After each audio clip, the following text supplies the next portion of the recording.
আসসালামু আলাইকুম everyone. Facebook প্ল্যাটফর্মে হিংসা কে করে? হিংসা তারাই করে যারা অন্যের সফলতা দেখে কষ্ট পায় মনে। আসলে এই ফেসবুক প্ল্যাটফর্মে হিংসা করাটা একদমই উচিত নয়। আরে ভাই, একজন এগিয়ে যাক, আপনি সাপোর্ট দিয়ে যান, এটাই তো ফেসবুক প্ল্যাটফর্মের একটা ধর্ম, এটা মানতে হবে।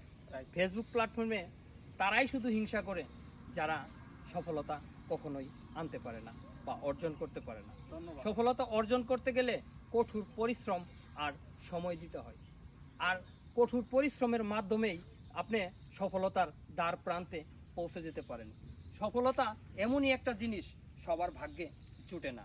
কিছু কিছু লোক আছে যারা সফলতার দিকে হাঁটে, কিন্তু পিছনে ব্যাকগ্রাউন্ডটা অনেকটাই দুর্বল। আসলে তাদের ব্যাকগ্রাউন্ডটা হলো, অন্যকে এগিয়ে যেতে দেয়া যাবে না, আমি নিজে এগিয়ে যাব, এই ধরনের মন্তব্য মনের ভিতরে পুষে রেখে এই ফেসবুক প্ল্যাটফর্মে কখনো এগুলো সম্ভব হবে না। আসাদ ভাই, কিছু বলেন।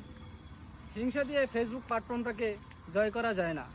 হিংসা তারাই করে যারা অন্যের সফলতা দেখে কষ্ট পায়। আসুন আমরা সবাই একসাথে হয়ে কাজ করে হিংসা ভুলে যাই। আসসালামু আলাইকুম।